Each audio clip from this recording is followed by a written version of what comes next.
Hello friend, back to Bhavani lifestyle. இன்றைக்கி Bhavani life style கிச்சனில் இன்றைக்கி என்ன சமையல்னா காராமணி செய்ய போகிறேன். ஃப்ரெண்ட்ஸ், எனக்கு ஒரு சந்தேகம். இது காரமாகவும் இருக்கும், இதுக்கு ஏன் காராமணி பேர் வந்தது உங்களுக்கு தெரிஞ்சால் கமெண்ட் பண்ணுங்கள். உருளைக்கிழங்கு கட் பண்ணி தக்காளி, வெங்காயம், இஞ்சி, பூண்டு, கருவேப்பிலை.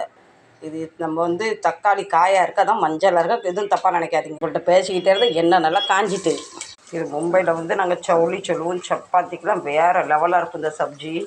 இப்போ நான் காய்கறிலாம் ரொம்ப வாங்குறதில்ல. என்ன காய்கறி வாங்கினா எனக்கு பிடிக்கிறதில்ல. ஃப்ரிட்ஜில் வச்சு வம்பா ஆக்கிறதுக்கு இப்படி ஏதோ 2 பயரை போட்டு ஊற வச்சு சப்ஜியை பண்ணி சப்பாத்தி பண்ணி கொடுக்க ஆரம்பிச்சுட்டேன். அதுக்கு வெறும் கத்தரிக்காவும் சீனரிக்காய் மட்டும் பிடிக்கும். அதுக்காக அதையே போட்டு தினம் செய்ய முடியும். எங்கள் வீட்டில் தேவி போகிற வரைக்கும் நான்வெஜ் எதுவும் கிடையாது. மோஸ்ட்லி மும்பையில் யார் வீட்லையுமே நான்வெஜ் சாப்பிட மாட்டாங்க, இந்த அம்மன் போகிற வரைக்கும். எப்படின்னு கண்டிப்பாக கமெண்ட் பண்ணி சொல்லுங்கள். வீட்டில் யாராவது அடம் பிடிக்கிறவங்க இருக்காங்களா, இதுதான் சாப்பிடிக்காதுன்னு சொல்கிற ஆள் இருக்கா? வைக்கிறதுக்கு பெரும்பாடாக இருக்குது. இப்போ நம்ம காராமணி சப்ஜி காரசாரமாக சூப்பராக